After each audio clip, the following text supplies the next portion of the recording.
Dans quel esprit êtes-vous venu ce matin dans ce lieu pour rencontrer votre Seigneur? Êtes-vous venu dans un esprit de calme, de sagesse? Êtes-vous venu dans un esprit de pardon, de réconciliation? Ou êtes-vous venu dans un esprit de colère parce que ce matin vous ne trouviez pas votre chemise ou la robe que vous vouliez vous mettre? Parce que sur la route, celui-ci ne mettait pas son clignotant pour vous indiquer de quel endroit il allait tourner? De quel esprit sommes-nous venus ce matin? Le titre de mon message ce matin s'intitulerait « De quel esprit êtes-vous animés ?» Pour commencer, nous allons lire, si vous voulez, dans Luc, au chapitre 9, versets 51 à 56. Et oui, en fait, tous les chapitres sont de Jésus, hein, si on le veut.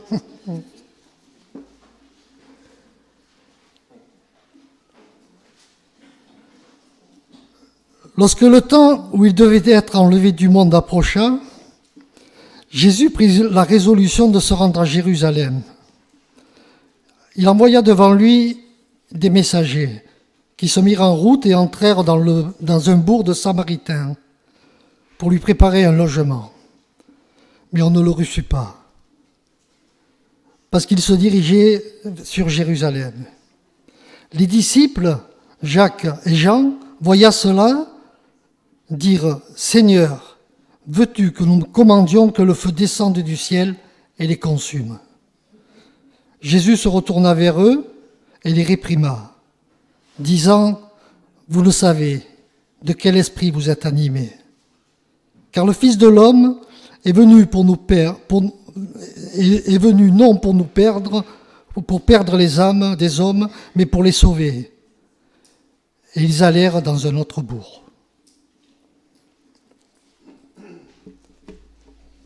Si quelqu'un n'a pas l'esprit du Christ, il ne lui appartient pas. C'est Romains, chapitre 8, verset 9.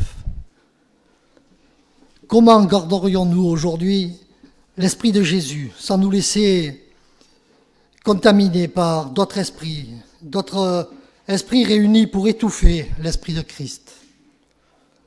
Des mauvais esprits à qui semble malheureusement actuellement promis le règne et la puissance lorsque l'on voit l'actualité aujourd'hui. Alors il nous est nécessaire de redemander jour après jour au Père cet esprit que Jésus posséda. Un esprit dans sa plénitude, sans lequel notre attachement fervent à Dieu n'est qu'apparence vide et que rêve stérile. Ce récit que nous venons de lire va nous aider à saisir dans leur opposition d'abord l'esprit des premiers disciples, l'esprit des villageois samaritains et enfin l'esprit de Jésus. En méditant ces versets de l'Écriture, nous allons chercher avec sincérité à nous voir tels que nous sommes et tel que Dieu nous veut. D'abord l'esprit des apôtres et des disciples. Les apôtres sont des hommes bien disposés à l'égard de leur Seigneur. Ils entendent le servir de tout leur cœur. Nous avons lu que Jésus a résolu de quitter la Galilée pour se rendre à Jérusalem. Cette résolution ouvre le dernier chapitre de sa carrière terrestre.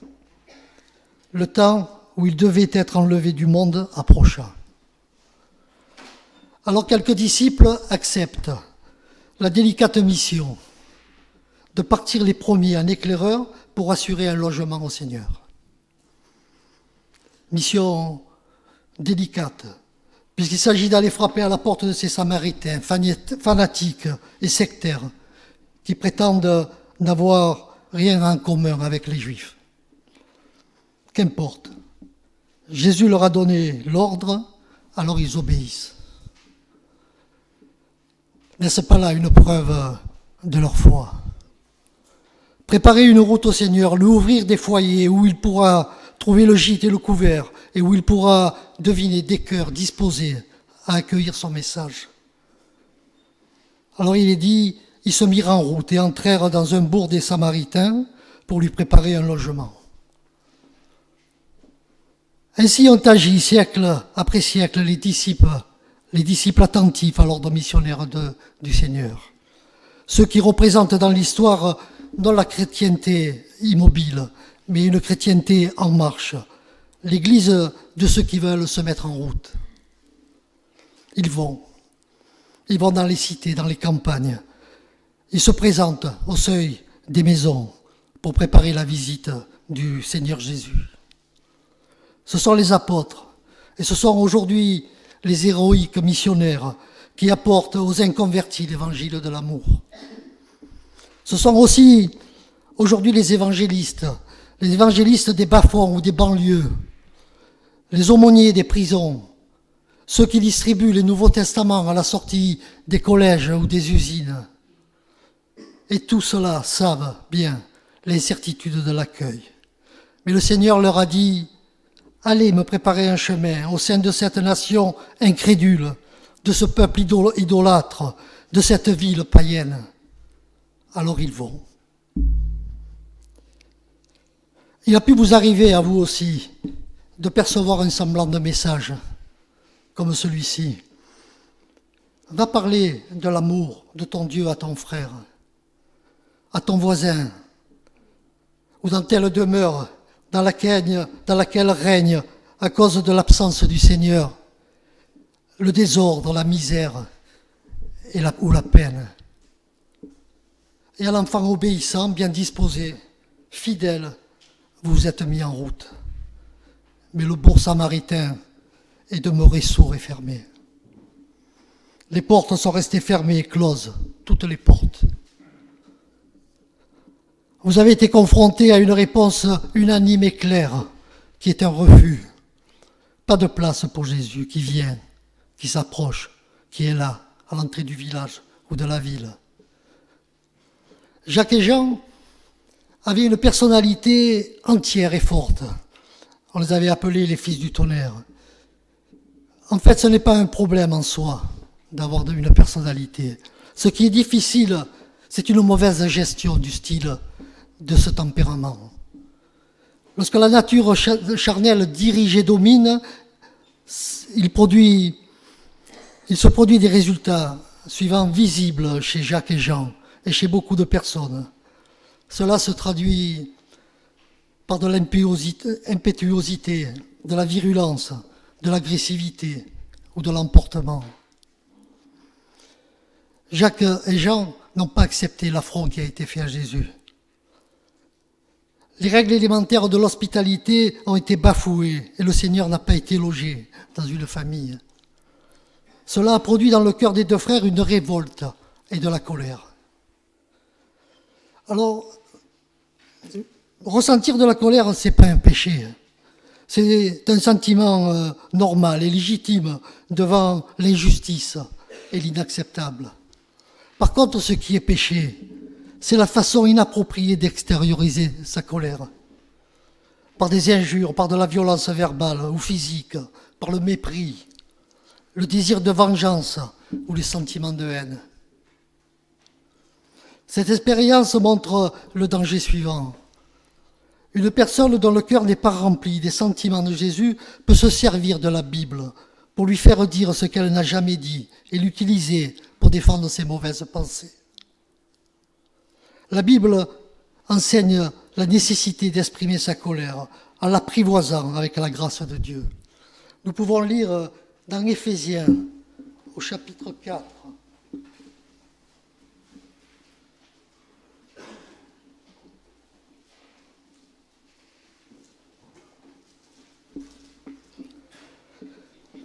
chapitre 4, versets 26 et 27. Il est dit, « Si vous vous mettez en colère, ne péchez point. Que le soleil ne se couche pas sur votre colère et ne donnez pas accès au diable.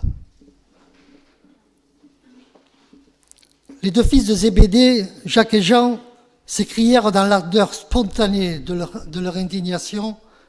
On l'a lu au verset 24. « Veux-tu, maître, que nous commandions que le feu descende du ciel et les consume ?» Cette réaction nous rappelle que la vengeance n'exprime pas seulement chez ces deux hommes la voix de l'instinct, mais aussi le sens de leur éducation religieuse. Ils ont appris à regarder l'Éternel comme un souverain justicier, dispensateur des punitions impitoyables, prêt à brandir sa foudre pour en frapper l'impie. On se souvient de Sodome et Gomorrhe. Cela nous fait penser aussi à la poignante mélancolie de Jésus au soir de sa vie, lors de sa conversation avec Philippe, lorsque celui-ci lui demande « Montre-nous le Père et cela nous suffit ». Philippe éprouvait un bon désir, et ces paroles « Montre-nous le Père et cela nous suffit », auquel il attachait à tort l'idée d'une manifestation extraordinaire du Seigneur dans sa gloire, n'en résume pas moins ce qu'il y a, après tout, de plus digne dans notre ambition, voir le Seigneur et être mis en rapport avec lui. Mais Philippe était dans l'erreur. Il n'avait pas assez pleinement compris que Jésus était la splendeur de la gloire du Père, l'image empreinte de sa personne. Ceux auxquels Jésus se révèle par la foi peuvent dire qu'ils le voient, car leurs yeux étant ouverts sur sa personne, son œuvre et son enseignement, aucune manifestation extérieure ne pourra remplacer le témoignage intérieur que le Saint-Esprit rend en eux. Et ceux qui voient Jésus et voient le Dieu vivant et vrai, et qui le connaît, qu'il a glorifié et avec lequel il est un. C'est ce qui rend instructive en fait la réponse de Jésus à Philippe. Jésus lui dit « Il y a si longtemps que je suis avec vous et tu ne m'as pas connu, Philippe ? Celui qui m'a vu a vu le Père. Comment dis-tu, montre-nous le Père ?» Jacques et Jean demandaient que le feu du ciel descende. Un appel au Dieu des ancêtres qui correspond à la gravité de l'offense à laquelle Jacques et Jean sont d'autant plus sensibles qu'à travers eux, c'est Jésus qui a été atteint. Jésus, dont ils désirent venger l'honneur. Mais ils n'ont pas compris qu'on ne peut défendre un tel sauveur ni avec les armes d'Élie, ni avec les foudres du Sinaï. Et cela, l'Église chrétienne l'a-t-elle pleinement compris?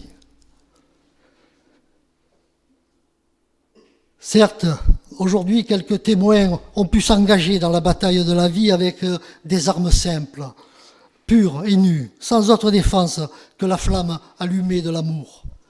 Et il leur a été donné de remporter de merveilleuses victoires. Aujourd'hui encore, des missionnaires, par la seule vertu de leur exemple, travaillent à édifier une société nouvelle et pacifique au cœur de pays hostiles à la parole de Dieu.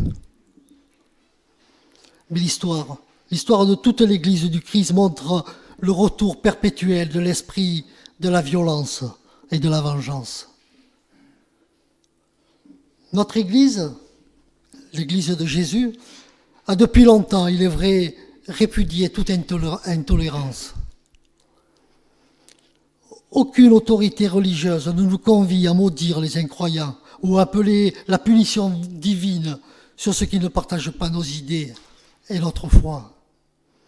Et pourtant, de quel esprit sommes-nous animés à l'égard des sans-dieux?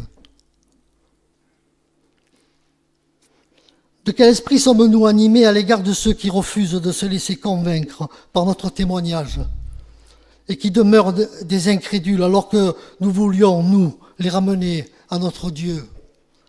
Chose qui est excellente en soi. Les amener à notre Église, à notre méthode, à notre point de vue. Mais nos échecs dans notre propagande spirituelle crée trop souvent en nous un terrain propice à l'amertume, à l'esprit de jugement. Alors sommes-nous disposés à servir Jésus, le Christ?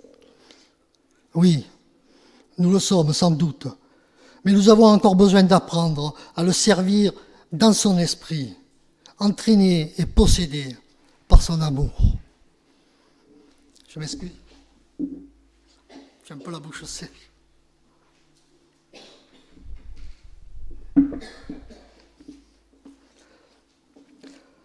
Alors, nous continuons avec l'esprit des Samaritains. Les Samaritains ne reçoivent pas Jésus parce qu'ils se dirigent vers Jérusalem. Les Juifs, à cette époque, méprisaient les Samaritains et les Samaritains leur rendaient bien. Les Samaritains étaient des descendants de colons étrangers qui habitaient la Palestine. Ils pratiquaient un culte à l'Éternel et en même temps à d'autres idoles. Quelquefois, ils se vantaient de leur parenté avec les Juifs quand la situation de ceux-ci était prospère. Mais ils se disaient assyriens si les Juifs étaient dans l'adversité. Jésus, lui, s'élève au-dessus de la double barrière dressée entre les deux peuples par leur histoire politique et leur histoire religieuse. Les Galiléens, lorsqu'ils se rendent à Jérusalem, font un détour pour ne pas emprunter le territoire de Samarie. Jésus, lui, suit la route directe. Il lui arrive, comme nous l'avons vu, d'être mal accueilli. Mais il lui arrive aussi d'ouvrir l'accès du royaume de Dieu à une Samaritaine méprisée, comme dans la scène du puits de Jacob. Cette femme samaritaine qui, croyant au Seigneur Jésus, a bu l'eau qu'il lui avait donnée. Dans Jean, au chapitre 4, verset 15, il est dit, la femme lui dit, « Seigneur, donne-moi de cette eau, afin que je n'ai plus soif. » Et elle devint en même temps un canal de bénédiction pour les autres Samaritains de sa ville, dont beaucoup crurent aussi. Nous pouvons lire, si vous voulez, dans Jean, au chapitre 4. Chapitre 4, versets 40 à 42.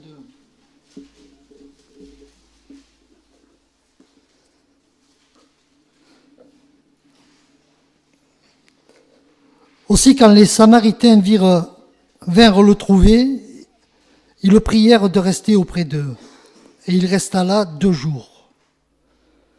Un beaucoup plus grand nombre crurent à cause de sa parole, et il disait à la femme, « Ce n'est plus à cause de ce que tu as dit que nous croyons, car nous l'avons entendu nous-mêmes, et nous savons qu'il est vraiment le Sauveur du monde. » Amen. Les Juifs savent et n'oublient pas que les Samaritains constituent une race impure pour eux. Dans leurs veines coule le sang de femmes païennes.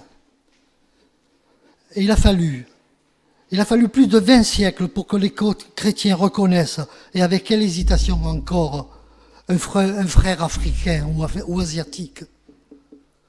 Et aujourd'hui, alors que plus 100 ans d'efforts de mission devraient avoir universellement imposé cette élémentaire notion de l'unité de la famille humaine, le réveil de fanatiques radicaux ou de racistes païens vient encore remettre la lumière sous le boisseau.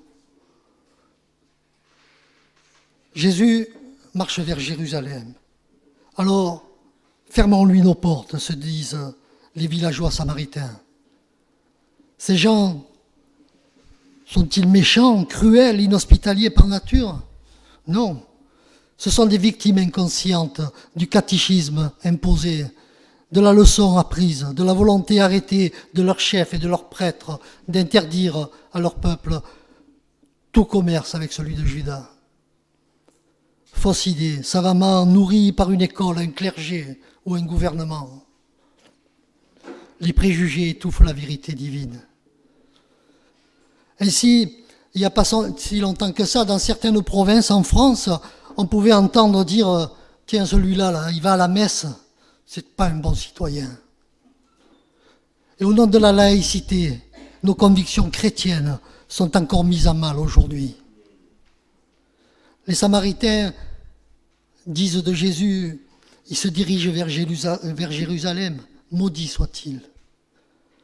Et à Jérusalem, on dira, il vient de Nazareth, que peut-il nous apporter de bon?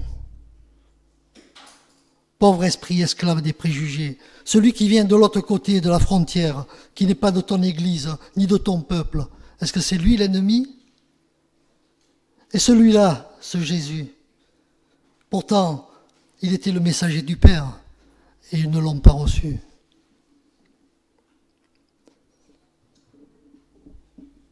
Alors nous voyons maintenant l'esprit de Jésus. Jésus déclare à Jacques et à Jean, « Vous ne savez de quel esprit vous êtes animés, car le Fils de l'homme est venu, non pour perdre les âmes des hommes, mais pour les sauver. » Et ils allèrent dans un autre bourg. Dans un autre bourg où ils furent sans doute accueillis. Car Jésus, dans son intelligence parfaite, n'a pas opposé au jugement de ces Samaritains qui le repoussent un autre jugement massif qui condamnerait en bloc l'aveuglement de tout un peuple. Savez-vous résister à la tentation des jugements sommaires, aux extensions gratuites? Les tactiques humaines, politiques, philosophiques et ecclésiastiques même risquent de nous entraîner à porter des condamnations sur des groupes entiers de frères. Or, s'il est un vrai libéralisme évangélique, il ne se définit nullement par l'absence de convictions précises et fermes, comme on le laisse entendre parfois, mais bien par la capacité de respecter l'opinion des autres dès qu'elle est sincère. Car la possibilité de reconnaître aussi chez l'autre la vérité et la vertu qui peuvent s'y constater. Jésus a connu, nous l'avons vu en Samarie, un cruel échec. Il a su là aussi qu'il y avait des âmes riches en bonté, en dévouement, des cœurs enclins à adorer Dieu en esprit et en vérité. On se souvient du bon Samaritain. Qui contribuera aujourd'hui à détruire l'esprit de différence et les haines partisanes, mieux que nous qui nous réclamons de Jésus? En allant vers ton frère, tu sais que ce qu'il y a en lui de plus précieux n'est défini par sa situation, ni par l'étiquette qu'il porte, ni par le nom de son pays, mais par quelque chose de bien plus profond, son âme. Cette âme peut être captive ou asservie, mais elle participe à la même misère et à la même grandeur que ta propre âme à toi.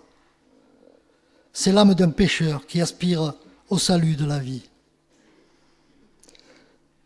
C'est pour ça que Jésus ne veut ni appeler la colère du ciel sur ces hommes, victimes d'une ignorance habilement cultivée par leur maître fanatique.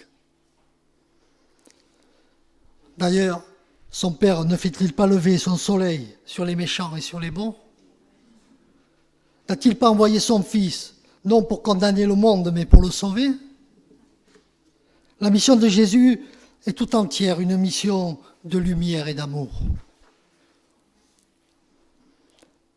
Ceux qui se dérobent à son action s'acheminer l'axe vers la ruine. Mais ce n'est pas lui, Jésus, qui ajoutera à la grande misère de ces Samaritains une misère supplémentaire, pour qu'ils soient frappés par quelque châtiment immédiat et terrible. Jésus vient pour nous aimer, pour nous sauver. Allons plus loin, allons ailleurs, redoublons de zèle et d'amour. C'est la réponse de Jésus en face de la porte qui se ferme. Dieu ne l'a pas chargé d'être la police du monde, mais de son salut et de l'instauration de ce règne de l'amour qui ignorera la vengeance et la haine. Si l'Église saisit l'œuvre dont son chef lui a confié l'avenir, elle ne voudra poursuivre qu'un seul but positif et qui doit demeurer rigoureusement aimer, et encore aimer, et aimer quand même. Nous savons les difficultés de ce programme divin, sujet quelquefois de moquerie facile par ceux qui ignorent les puissances divines. Et aujourd'hui, lorsque nous voyons les guerres et leurs dernières méthodes infernales et les massacres des innocents, certains croyants découragés disent « à quoi bon protester ?» Nous répondons « l'Église ne proteste pas assez. Les cris des consciences ne sont jamais perdus. Ils sont capables d'éveiller les échos du ciel. Ces cris sont capables aussi d'ébranler la terre.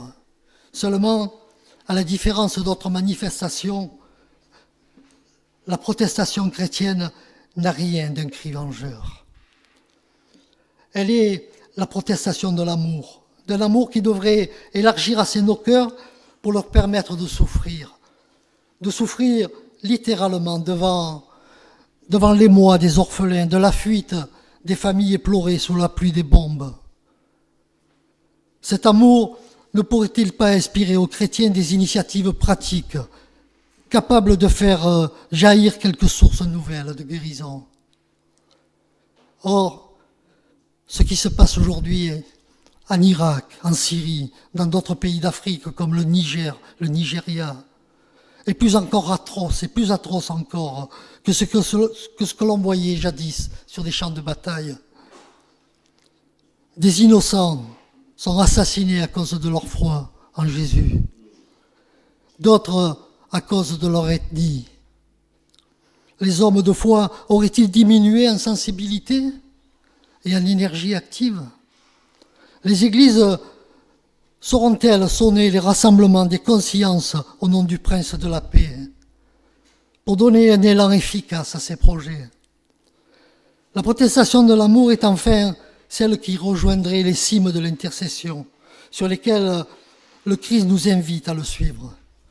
Il nous dit « Priez pour ceux qui vous maltraitent, priez pour les victimes, priez pour les coupables, au nom du Fils de l'homme, venu non pour juger, mais pour sauver. » Alors, à l'heure où nous constatons notre impuissance dans un monde affolé qui semble attiré par les abîmes vers lesquels il court, la certitude qui maintient l'Église aujourd'hui, c'est celle de notre foi. C'est en prêchant Jésus, en répandant sa parole, en vivant de son amour, que nous préparons le mieux l'abaissement des barrières, la fin des préjugés, la défaite des idoles et la mort de la haine et la révélation du Père. Cela est vrai dans le problème de la guerre, mais ailleurs aussi, en face de tous les désordres domestiques et collectifs dont est faite la détresse de notre société actuelle. Certains sceptiques disent « ce n'est pas par la prédication de l'Évangile que l'on changera le monde ». Ils ont peut-être raison de le dire, si l'Évangile n'est qu'une sagesse humaine, et si sa prédication n'est qu'un discours de doctrine ou de morale, enfermé dans le cadre d'un sanctuaire de pierre ou dans des prisons de quelques vêtements rituels. Mais vous le savez, l'Évangile est bien autre chose. Il est une puissance de Dieu, un esprit qui depuis plus de 2000 ans travaille dans l'humilité, dans l'humanité, et lui impose des visions de victoire, même à l'heure des ténèbres les plus sombres. Sa prédication ne se réduit point aux commentaires traditionnels d'une vérité morte. Elle est dans la démonstration d'amour et de foi que Dieu attend de nous, parce qu'il nous accordera la grâce d'en être capable. Alors, que dans toutes les églises se lève un peuple à qui le Christ ne puisse jamais dire sur un ton de reproche ce qu'il a dit jadis à ses deux plus chers amis. Vous ne savez de quel esprit vous êtes animés. Alors ce matin, prenons un moment et demandons au Seigneur, Seigneur, aide-nous à devenir de ceux dont on puisse dire en les voyant aimer, lutter et croire. Nous reconnaissons qu'ils ont été avec Jésus. Amen. Prenons un moment, si vous voulez bien, pour prier le Seigneur pour que toute colère, toute rancune, que nous ne soyons pas comme Jacques et Jean, à demander au Seigneur d'envoyer les feux du ciel sur des peuples qui ne respectent pas, qui ne respectent rien. Demandons-leur, Seigneur, d'être avec un cœur pur, avec cette puissance de la prière, et prenons exemple sur Jésus, comment il nous a montré que lui était venu pour sauver et non pour condamner. Seigneur notre Dieu, nous sommes là ce matin devant toi pour te demander pardon si nous avons été, Seigneur, colériques, si nous n'avons pas été, Seigneur, dans ton esprit, Seigneur. Nous ne voulons pas être animés d'un esprit mauvais, Seigneur. Aide-nous, Seigneur, à être encore et encore plus purs, Seigneur, devant toi. Fais, Seigneur, que nous apportions ta parole au dehors de ton Église aussi, Seigneur. Que nous soyons, Seigneur, des missionnaires, des disciples, comme tu as envoyé en Samarie tes disciples, Seigneur. Fais de nous aussi des disciples qui allons devant pour te chercher, Seigneur, un logement, un gîte, Seigneur. Pour que, Seigneur, tu puisses rentrer dans des maisons, Seigneur, autour de chez nous, Seigneur. Sois élevé, glorifié ce matin, mon Père. Amen.